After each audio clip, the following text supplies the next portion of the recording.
दुनिया के इतिहास में पहली और आखिरी बार परमाणु बमों का इस्तेमाल दूसरे विश्व युद्ध में हुआ था, जब अमेरिका ने जापान के दो शहरों हिरोशिमा और नागासाकी पर 6 और 9 अगस्त 1945 को हमला किया था। आज हम आपको इस वीडियो में बताएंगे कि 77 साल बाद कैसी है इन दोनों शहरों की ज़िंदगी। क्या तबाही के निशान अभी भी देखने को मिलते हैं? तो स्वागत है दोस्तों आज के इस नए वीडियो में। ऐसे ही इंटरेस्टिंग वीडियोस पाने के लिए चैनल को सब्सक्राइब कर ले। 77 साल पहले 6 अगस्त 1945 को अमेरिका ने जापान के हिरोशिमा शहर पर दुनिया का पहला परमाणु बम हमला किया था। इसके 3 दिन बाद ही जापान के नागासाकी शहर पर भी दूसरा परमाणु बम गिरा दिया गया। दोनों शहर लगभग पूरी तरह तबाह हो गए। 1.5 लाख से अधिक लोगों की जान पल भर में चली गई और जो बच गए वो अपंगता के शिकार हो गए। दूर दूर तक इलाकों में घंटों काली बारिश होती रही और रेडियो एक्टिव विकिरण ने जिंदा दिली से भरे इन दोनों शहरों में कहर बरपा दिया। चारों तरफ मौत का मंजर पसरा था। वक्त बीतता गया लेकिन तबाही थमी नहीं और आने वाले कई दशकों तक इसका असर दिखा। दुनिया के इतिहास में इससे भीषण जंग न पहले कभी हुई थी और न ही उसके बाद कभी दुनिया ने देखी। अक्सर आपने देखा होगा दुनिया के कई देश परमाणु हमला करने की बात करते हैं, लेकिन उसके इस्तेमाल के नतीजे सबको पता है। इसीलिए कई एक्सपर्ट परमाणु हथियारों को युद्ध न होने की गारंटी भी बताते हैं। 1939 में शुरू हुआ दूसरा विश्व युद्ध निर्णायक स्थिति की ओर पहुंच रहा था, लेकिन जापान के हमले थमने का नाम ही नहीं ले रहे थे। ऐसे में अमेरिका ने वो कदम उठाया जिसका ना तो दुनिया में किसी को इल्म था और ना ही भविष्य में कभी वो मंजर देखना चाहेगा। 6 अगस्त 1945 को सुबह करीब 8 बजे हिरोशिमा पर परमाणु बम का जोरदार हमला हुआ। ये हमला इतना ज़बरदस्त था कि कुछ ही पल में 80,000 से ज़्यादा लोगों की मौत हो गई। बम धमाकों में इतनी गर्मी थी कि सीधे सीधे लोग जल गए। 1 मिनट के भीतर हिरोशिमा शहर का 80% हिस्सा राख हो गया। तबाही यही नहीं थमी। इसके बाद हजारों लोग परमाणु विकिरण से जुड़ी बीमारियों के चलते मारे गए। एक अध्ययन से पता चला कि बम गिरने की वजह से 29 किलोमीटर क्षेत्र में काली बारिश हुई, जिससे मौत बढ़ी और इस काली बारिश ने अपने संपर्क में आने वाले सभी चीज़ों को भी दूषित कर दिया। हिरोशिमा शहर में हुए परमाणु बम हमले से जापान उबर नहीं पाया था कि 3 दिन बाद ही 9 अगस्त 1945 को दूसरे शहर नागासाकी पर दूसरा परमाणु बम हमला हो गया। नागासाकी पर गिराया गया बम हिरोशिमा से भी ज़्यादा शक्तिशाली था। नागासाकी में 9 अगस्त की सुबह करीब 11 बजे परमाणु बम गिराया गया। इस हमले में 40,000 से ज़्यादा लोगों की जान चली गई। विस्फोट के बाद परमाणु विकिरण के संपर्क में आने और विस्फोटों के बाद हुई काली बारिश से दोनों शहरों में हजारों लोगों की मौत हो गई थी। हिरोशिमा पर अमेरिकी परमाणु हमले को 1941 के अमेरिका के नौसैनिक बेल पर्ल हार्बर पर किए गए जापानी सेना के हमले का बदला माना गया। अमेरिका को उम्मीद थी कि परमाणु हमले के बाद जापान सरेंडर कर देगा। नागासाकी पर हमले के 6 दिन बाद जापान ने बिना किसी शर्त समर्पण करने की घोषणा भी कर दी और इसी के साथ द्वितीय विश्व युद्ध भी आधिकारिक तौर पर खत्म हो गया। परमाणु हमलों के बाद रेडियो एक्टिव विकिरण के शिकार जापानी लोगों की अदालती लड़ाई 77 साल बाद अब भी जारी है। अभी पिछले महीने ही वहां के हाई कोर्ट ने काली बारिश के पीड़ित 84 लोगों की याचिका पर उन्हें मेडिकल सुविधाएं देने के पक्ष में फैसला दिया है। जापानी अदालत के इस फैसले का असर सरकार की ओर से जारी उस रिव्यू प्रोसेस पर भी होगा जो इस बात का परीक्षण करने के लिए शुरू किया गया था कि क्या परमाणु बम हमले के शिकार लोगों और काली बारिश के प्रभाव के लिए चिन्हित एरिया से बाहर के प्रभावित लोगों को भी समान हेल्थ सुविधाएं दी जानी चाहिए। दशकों से पीड़ित लोग अदालतों में अपनी मांग के लिए लड़ रहे हैं। अदालत ने साफ कहा कि सरकार द्वारा चिन्हित इलाके के बाहर भी काली बारिश से बड़ी संख्या में लोग प्रभावित हुए थे और उन्हें हेल्थ सुविधाएं दी जानी चाहिए। अब उन्हें विकिरण से होने वाले 11 चिन्हित बीमारियों के इलाज की सुविधा मिल सकेगी। जापान की अदालत के इस फैसले से कोर्ट के बाहर मौजूद पीड़ितों में उत्साह की लहर दौड़ गई थी।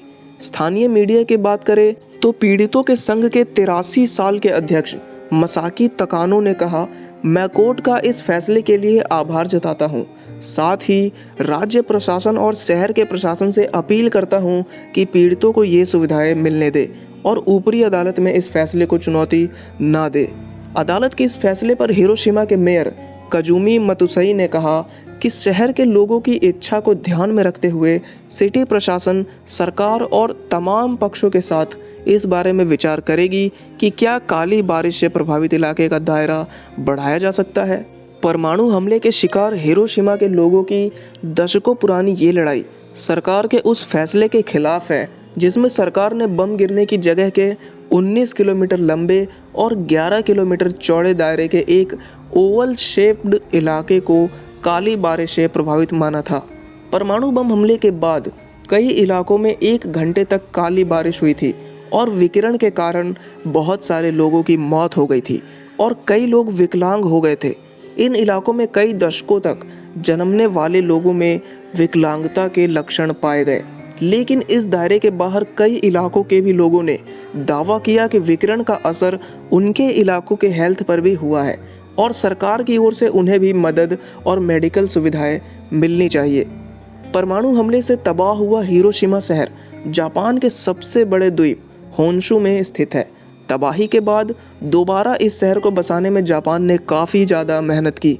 आज यह एक अच्छा खासा विस्तारित शहर है।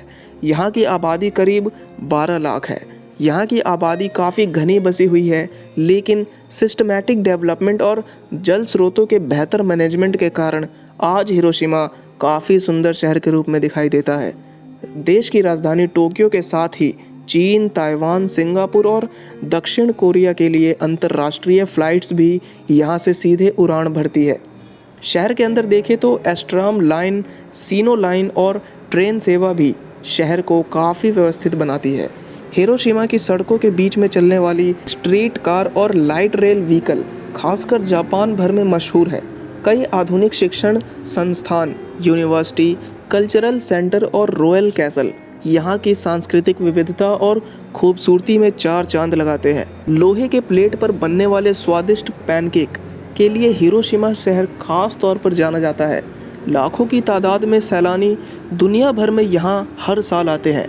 हिरोशिमा मेमोरियल और म्यूज़ियम लोगों को परमाणु हमले की तबाही के निशान याद दिलाते हैं। नागासाकी की बात करें तो नागासाकी जापान के दक्षिण पश्चिम क्यूशू द्वीप में समुद्र के किनारे स्थित है। यह शहर 405.9 वर्ग किलोमीटर इलाके में फैला हुआ है।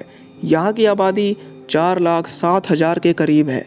हाशिमा द्वीप, peace park, atomic bomb memorial यहाँ के प्रमुख टूरिस्ट केंद्र है। फरवरी-मार्च में होने वाला नागासाकी लैंटर्न फेस्टिवल यहाँ का मुख्य सांस्कृतिक आयोजन है।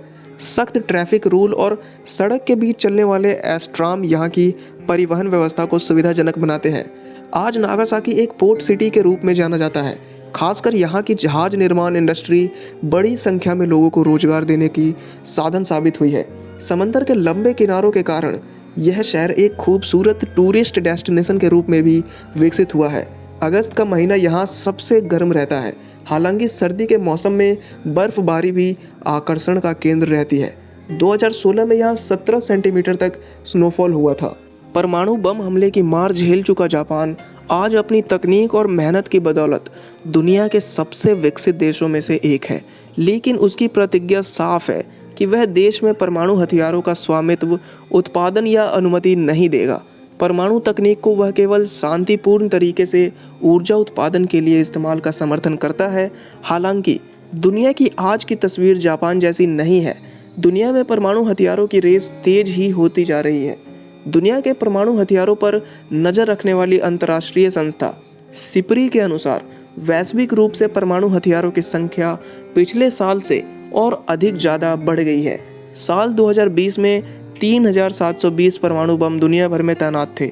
वहीं साल 2021 में 3,825 और 2022 में इससे भी ज़्यादा बिल्कुल तैयार हालत में रखे गए हैं। सिपरी के अनुसार 9 परमाणु सशस्त्र देश इस रेस को बढ़ा रहे हैं, जिनमें अमेरिका, रूस, ब्रिटेन, फ्रांस, चीन, भारत, पाकिस्तान, इजराइल और उत्तर कोरिया भी शामिल है। रिपोर्ट के मुताबिक साल 2021 में इन देशों के पास कुल 13,080 परमाणु बम थे, जबकि साल 2022 में यह आंकड़ा इससे कहीं ज़्यादा है। तो दोस्तों, उम्मीद है आपको यह वीडियो पसंद आई होगी। अगर वीडियो अच्छी लगी हो तो प्लीज़ वीडियो को लाइक करें और चैनल को सब्सक्राइब करें।